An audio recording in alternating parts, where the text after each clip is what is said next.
Everybody, it's Mom of Two, Wife of One. Thank you guys so much for coming back to my channel. If this is your first time here, hey, I am obviously a mom of two. I'm a wife of one. I'm a content creator. I am a writer. I'm an editor. I'm a few different things. I'm also an author and some other stuff. And basically on my channel, I recap and review Married at First Sight. Sometimes I give tips on being a mommy or being a wife. And sometimes I just come on here to vent and rant because none of my family and friends subscribe to this channel. So if I rant and vent about whatever's going on in my life, I don't have to worry about getting a phone call later asking me follow-up questions. So you guys like my therapy, which is great. So whoever watches the show, Married at First Sight, you guys know that last night we did not have a new episode, which I was not expecting at all. Instead, we got something I've never seen them do before, where I guess we're at the halfway mark. And so they did a kind of a prediction show, and they did a prediction show at the beginning of the season before the season actually started. So that same panel of Married at First Sight experts, and along with Kevin Frazier, who's the host of the reunion show, they had them all come back to amend or to confirm the predictions that they made from the beginning of the show. Now that we've gotten to know the couples a little bit better and we're able to see how they interact with each other, I thought it was kind of a waste of time because I feel like the seasons are already very long. We have already gone through 11 weeks at this point. And so to have an episode last night that was the 12th week that wasn't even an actual episode is like, why are we doing this? But I try to do videos every week. So even though it wasn't a new episode for me to recap, I thought that what I could do instead was I'm going to come on here and do a video about the ways I think the show can improve. If you've been watching for a while, I think we all can agree that the show has gone a little downhill in the past few seasons. And I don't know where the blame is specifically. I don't know if it's the producers, if it's the showrunner. A lot of people blaming the experts. Only reason why I've never blamed the experts is because I feel like the experts give the couples all the tools they need to have a successful marriage. But once you give somebody instructions, you're not there to enforce them to do those things, right? So if they know what to do, they're just choosing not to do it. That's not the experts' fault at all. I think the experts, for the most part, are working with what they have. And I think that while we see the experts looking at all the singles and matching people up, my personal opinion is that they are only in charge of matching maybe 3 out of the 5 couples. And then the other 2 couples are matched by production because they look to see who's going to give the drama, who's going to be fiery, who's going to be violent or whatever. Because every season, just for the past 3 or 4 seasons, we've had that one couple or that one person that's like, why was this person picked for the show? And I want to believe in my heart of hearts that the experts care enough about these actually being healthy marriages that they didn't have a hand in some of the more disastrous pairings, is my hope. I'll probably never know, but that's my hope. So the first thing I think they should do to make the show a little bit better and a little more realistic is to go back to what they used to do in the first season. And that was the couples, when they came back from their honeymoon and visited each other's homes, they had to sit down, talk about finances from the very beginning, figure out a budget, and they had to go and get an apartment themselves. Now, I know that a lot of people didn't care for this particular thing. And I know a lot of people say that, well, you can't do that anymore because a lot of apartments you can't rent month to month. You have to be there for a long amount of time, whatever. I understand that, and I definitely get that. But I think that it was helpful to have that happen because, again, it forced the couples to talk about finances from the very beginning. They're able to see exactly how much each person makes, exactly how much is going out compared to what's coming in. And even though it's a very difficult conversation to have, and I know some couples who've been married for years and years who still don't have those kind of conversations, I always thought that it was great that they discussed it right off the bat, so they can clearly see where each other stands. And the way you handle money says a lot about you and a lot about the way you grew up. And I thought that was a great idea. And I love that they do that. So, or rather, I love that they did that. So if that's ever a possibility to bring that back, I would definitely bring that back.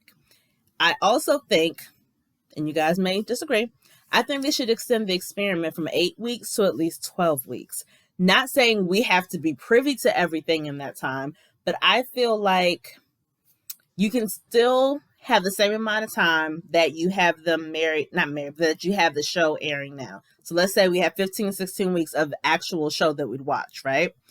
you can still have them married for 12 weeks. We don't have to see every step of the way unless it's a major thing that happens. But I feel like 3 months is a better amount of time to figure out exactly where you are, exactly what you want. Are you even willing to change? I don't know, I just think it should be a little longer. 8 weeks really isn't that long of time to me. So that's my personal opinion. I also think that it's okay to have the couples honeymoon in the same place, but they have these couples getting together way too often. And it's hard to concentrate on your own marriage when you're constantly around the other wives or the other husbands or all the couples in general, because even if you don't mean to, you're going to be comparing your marriage to other people, especially if you don't feel like you're moving at a faster pace. So I think, yes, have the couples all meet at the honeymoon, have fun there, do stuff with them, do stuff with your spouse, whatever. But then when you guys return home, first of all, stop putting everybody in the same apartment. If you want to give them all the same apartment, put them in different places so they're not running into each other, so they can lower the risk of really being around each other. I think that the next time all the couples should be together after they come back from the honeymoon is when they have their 1 month anniversary, because that's the time when everybody is celebrating and they're really evaluating how the first 4 weeks went, because at that point they're halfway through the experiment. So I think at that point, yes, bring them back all together so they can have a free all conversation about what they've learned, what still needs to be improved upon, is this working, is it not working, and then have the couples meet for one final time after decision day so everyone can say what they decided and where we go from here. You don't need to have these couples seeing each other every 2 or 3 days. I don't think that's helping any of the couples at all. I'm not saying they can't be friends, and they can be friends and kiki and hang out and all that stuff. That's perfectly fine. They don't have to do that on camera. I personally think it's necessary. I definitely think of the past 2 seasons, it's been overkill. Every single episode, we see them grouped together, and I think it's just unnecessary. Another thing I think needs to be done is that, and I don't know how realistic this is, but when you have a new crop of couples who are married at first sight, one thing a couple says every single season, I'm just so glad that we're doing this because, this group of people right here, they're the only people who understand what we're going through. It's such a unique thing. They say this every single season as if there weren't 13 other seasons of Married at First Sight. You guys are not the first group of people on the planet to have done this. There are plenty of other couples who have done it and failed and done it and succeeded. So maybe we'll be kind of beneficial. All those couples we have on Couples Cam, all those successful Married at First Sight marriages, why can't we have one couple per new couple basically be like a Married at First Sight mentor, someone else that they can call on, that they can get advice from, and not just advice about marriage, but advice about handling cameras in their face all the time, advice about handling any backlash on social media, because obviously the alumni have gone through it all. So I think it would be nice to kind of pair them with somebody that has a similar storyline to them and have that be their Married at First Sight alumni. They don't have to physically meet with them, because I know that the people are located in different cities, but at least exchange numbers, show them having video chats. I think that could also help, in addition to having the experts, obviously, I think that would also help in helping them to navigate marriage, especially getting married to someone that you're just meeting at the altar. I think it's a brilliant idea, personally. And I wouldn't mind seeing that. I think it'd be nice for people who love the show to see some of the older people come back. Like, that would be great for us. We love stuff like that. And I think, this is my last tip, or my last suggestion. We see throughout the season the experts visiting the couples, right? We always start with Pastor Cal, then we go to Dr. Viviana, then we go to Dr. Pepper. And then I think maybe we see snippets of them, but we don't necessarily see them with the couples that often. I think personally, on the wedding day, after they've said I do, after they've partied and all that stuff, before they go to their honeymoon suite, the experts need to come and see them and say, hey, couple, congratulations, this is wonderful. And then give them maybe 3 tips to start them on their journey of marriage. Because it's one thing to talk to, let's say, Olajuwon and Katina, for instance. It's one thing to talk to Olajuwon and give him pointers or feedback on how to be a husband, what to look out for, blah, blah, blah. And then you say the same thing to Katina, but you do that before they're matched up. So you're not giving him specific instructions when it comes to Katina, and Katina isn't getting specific instructions on how to deal with Olajuwon. So I think once they're actually paired together and married, the experts should come visit the couple and say, hey, now that you guys are married, congratulations. You're going to have a wonderful life from here on out. Here are some things to remember. Remember to be patient with each other. Remember that you need to be honest with each other. Remember that this person does not know how you communicate. They don't know how you argue. They don't know how to handle all that stuff. So you have to train them in how to know you and how to talk to you and how to treat you. Be patient with that process and understand that we paired you guys for a reason. It's your job to figure out why we paired you two together, and it's your job to put in the work.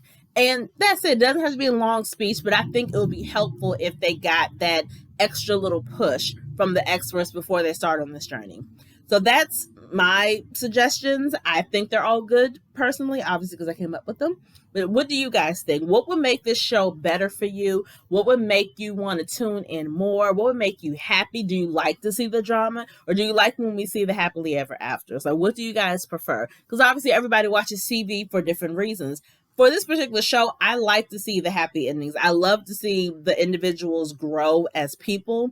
I love to see them grow in love with the person. I like seeing all of that. And even though we say happily ever after, we know that it's not an easy road. We know there are going to be plenty of times when they do not like their spouse, when they kind of don't like marriage anymore. But I still like to see all the different sides of these people. I don't like seeing someone who is just the villain, where they don't have any redeeming qualities, and now I'm upset that this person is on the show. I don't like that. I'm personally not a fan of all the drama. That's just not really for me. But you guys can be different. So what do you guys think should happen to the show? My uncle and a couple other people that watch the show say that they need all new experts. Again, I don't think it's all the experts' fault. Maybe what